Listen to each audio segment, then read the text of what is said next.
colocaram isso, incutiram isso nas pessoas, porque realmente era aquilo que se tinha que fazer. Então deixaram o diabo muito forte, muito grande, sendo que não é nada disso. Mas para isso fizeram o quê? Nos quais o Deus deste século cegou o entendimento dos incrédulos, tornando você um incrédulo, tornando você fraco. Meu amigo, minha amiga, meu irmão, minha irmã, se você soubesse o poder que Deus lhe deu e o poder que Jesus lhe otorgou, deu a você, não emprestou, ele não falou, olha, pega aqui, depois me devolve. Ele não pegou, ele não falou assim, olha, pega aqui e usa lá por uma semana, depois você me devolve. Olha, você pega aqui e venha me trazer novamente intacto como está. Não, ele chegou e falou assim, ó, farás coisas muito maiores do que as que eu fiz. Eu estou traduzindo na tua maneira de entender, na tua linguagem. Farás muito mais do que eu faço. Basta que para isso você creia. E crendo, o crente que é crente, ele crê. Ah, mas você pergunta para mim, tá, mas esse poder está onde? Esse poder está aqui, ó, levanta o dedinho. Está aqui, ó. Aponta o dedo pro pé. Tá lá, ó.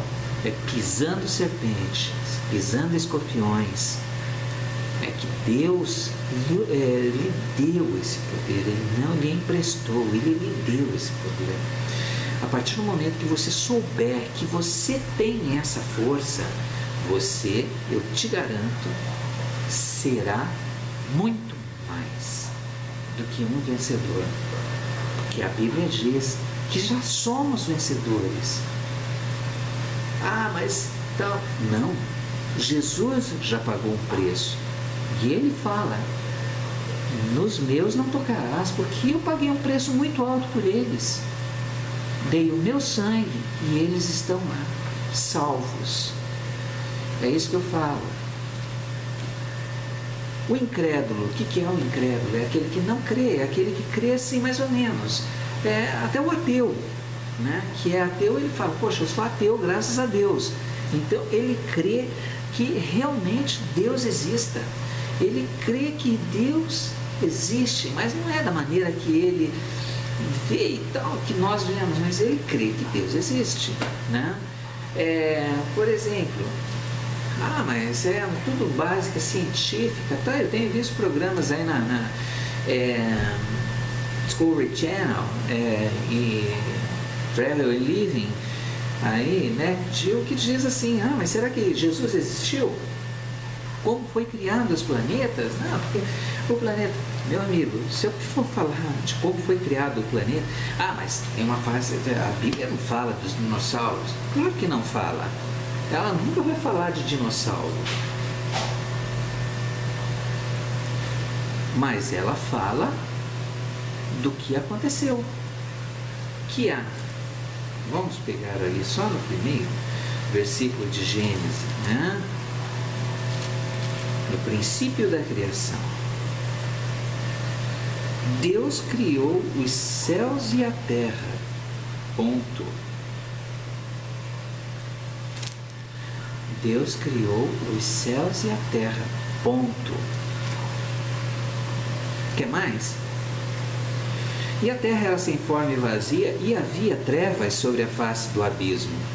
E o Espírito de Deus se movia, ou em algumas versões fala, pairava, ou outros, né, flutuava sobre a face das águas. Meu amigo, desse primeiro versículo, e no princípio Deus criou os céus e a terra, para o segundo versículo, eu posso crer aqui que milhares de anos se passaram, milhares e miríades de anos se passaram, até que chegasse. Então, daí, hoje, eu vejo que nos programas aí, que eles mostram lá pelo teste do carbono 14 lá e tal, isso e aquilo, que realmente existiram dinossauros, que realmente existiram pterodáctilos, que realmente existiram animais monstruosos, grandiosos, como é Deus, como Deus os fez. Eu não posso falar contra, porque eu não posso ir contra a ciência. Mas uma coisa eu falo, que do versículo 1 de Gênesis, do primeiro capítulo, versículo 1, existe um ponto. E esse ponto, até o 2, são muito tempo. Muito tempo. Muito tempo. Então, voltando lá, como é que eu posso ser descrente? Como é que eu posso ser incrédulo? Não acreditando no que está aqui. Mas voltando ao assunto, os planetas foram criados e tal, isso e aquilo. Deus criou o universo, mas Ele pegou o quê? Ele criou o universo da própria matéria que havia. Eu ouvi o pastor Marcos Feliciano, uma pregação dele, que eu tive a oportunidade de ver, onde ele falava: a carne é a terra, o peixe é a água, e assim por diante, sucessivamente. Então Deus pegou de cada elemento a sua matéria. E tem uma parte que está aqui na Bíblia que diz: as estrelas são formadas de gases. E daí a consideração, um tal cientista que ficou 58 anos para descobrir uma teoria da relatividade, tal, isso e aquilo, para descobrir que os planetas eram feitos de gases. Isso eu vi numa pregação. E depois eu fui buscar e realmente falei: nossa, concordei. Ele teria economizado 58 anos da vida dele se ele tivesse lido a Bíblia. Se ele tivesse o conhecimento da Bíblia.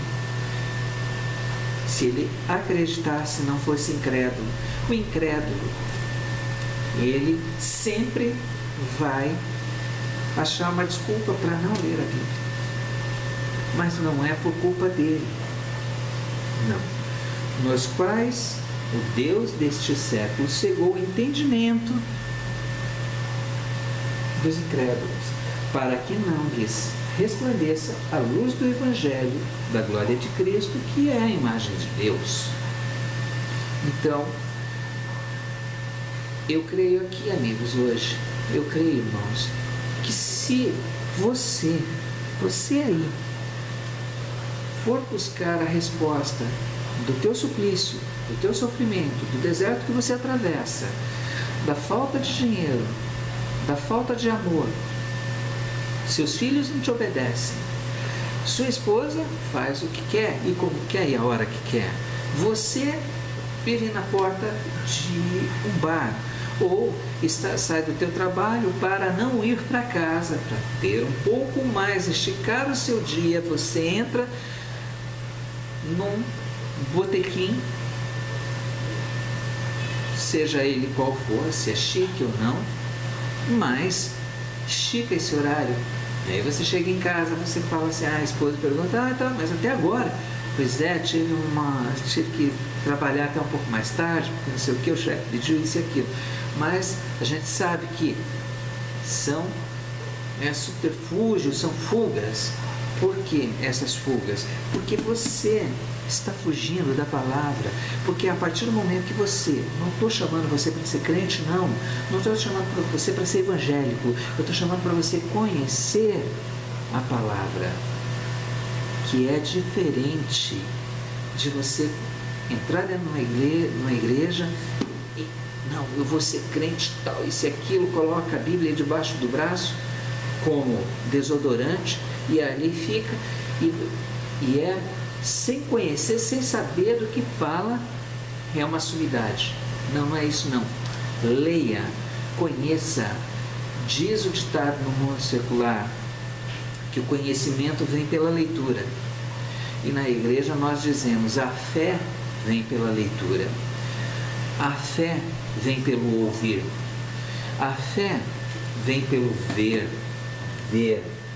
A fé vem pelo falar, porque quando você lê, você ouve aquilo que você lê, você fala aquilo que você... mas a Bíblia é muito difícil, tem muita coisa. Eu também tinha essa preocupação da Bíblia ser muito difícil. Eu abria a coisa lá e falava, meu Deus, como é que pode? Eu não estou entendendo nada. Que principalmente quando eu abri a Bíblia meio aleatória, você falava, meu Deus do céu, como é que eu posso entender um negócio desse se eu não consigo compreender uma palavra? E é aí que está. Quando você lê, quando você ouve aquilo que você lê, e você presta um pouco mais de atenção nas entrelinhas, você passa a conhecer. Você conhecendo, você passa a diminuir aquela distância entre você e Deus. E diz a Bíblia que se você procurar e conhecer a verdade, a própria verdade vai te libertar. Ela vai te libertar de que forma, meu amigo? Ela vai te libertar do teu bolso, ela vai te libertar dos cobradores. Claro que não é da noite por dia. Ela vai te dar a receita de como você vai se livrar desses cobradores, de como você vai ganhar mais dinheiro, de como você vai poder sustentar a sua família. Aqueles 2.500 vão render para sempre. Ou seja, se você ganha 2.500, esses 2.500 vão esticar até o mês seguinte, o outro mês, até uma hora que você falar assim, poxa, o que eu ganho é o suficiente, olha, porque eu ganho meu salário, eu quase não mexo nele, porque você tem a receita da contabilidade, a contabilidade divina, a contabilidade de Deus. Você tem a receita de como chegar, falar palavras mais doces para a tua mulher, não ser tão duro. Você vai ter a receita de como olhar a tua esposa como nunca a viu antes, ou seja, sem precisar olhar fora de casa. E a tua esposa vai ver as coisas de uma forma diferente, vai ver a mudança em você. E você vai ver a mudança na sua esposa. E nos seus filhos, a sua casa vai vai ser melhor. O ambiente vai ser melhor. Não é que eu estou falando, não vou falar bem a verdade. Eu sou o tipo do pai que eu grito com os meus filhos, eu ralho com eles, mas eu sei que eles não me odeiam. Eu sei que eles, a hora que eu falo, eles obedecem. E não é por temor. Eles obedecem por amor. Que discussões há nas casas, discussões há nos lares, mas uma coisa que derruba a tua casa, que derruba o teu lar, que destrói a tua casa, é quando você começa a ter um caminho que você começa a gastar mais do que ganha, que tudo que entra não é o suficiente. Isso não é de Deus, isso é Satanás, isso é o demônio, isso é uma turba de espíritos que vem, mas você está falando demais, todo crente fala isso, tá, eu vou falar então de outra forma. Existem vários demônios na Bíblia, e todos esses demônios que estão na Bíblia, se eu for relacionar, tem mais de 30, mas eu vou te dar 1, 2, 3 demônios. Astarote, deusa dos Sidônios, mulher de Baal. A ela eram feitos sacrifícios de crianças, sacrifícios de virgens e sacrifícios toda sorte de sortilégio. Era colocado comidas a ela, era feito sangue, era matado pessoas. Astarote. Você que vai num terreiro hoje qualquer, procure você que é um bandista ou está seguindo o caminho da Umbanda, vai lá você, porque hoje dificilmente uma pessoa tem computador, e se você está me vendo é porque você tem um computador em casa. E se você está vendo esse computador, você procura lá, puxa lá no Google, coloca Astarote, não, coloca assim, nomes cabalísticos de Exus na Umbanda, e você vai ver todos os nomes cabalísticos. Tem site, tem um website que mostra Astarote, tranca-ruas das almas. Esse é um. Quer um outro? Astarte. Astarte. Procura na mesma lista que você vai procurar. São os nomes cabalísticos. Pombagira das 7 encruzilhadas. Pombagira, rainha. Ah, mas a minha vida... Não. Ela era uma deusa. Era uma deusa cultuada naquela região,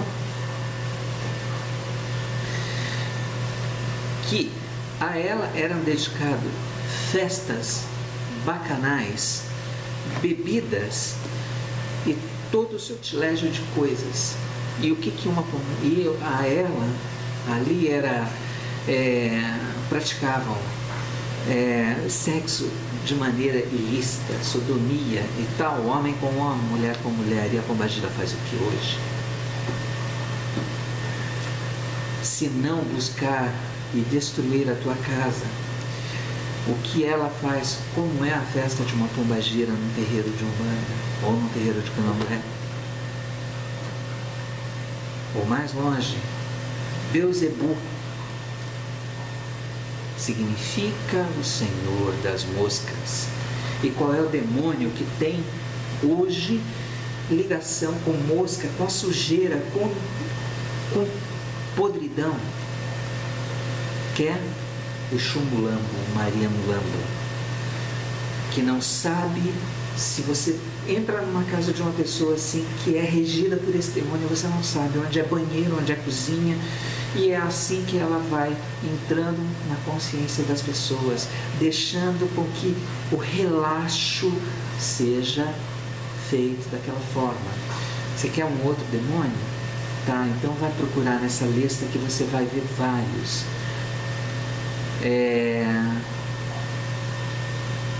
27 de setembro. 27 de setembro. Te lembra o quê? Ah, mas é dia de Cosme Damião. Cosme Damião é o quê? É um deus chamado Moloque.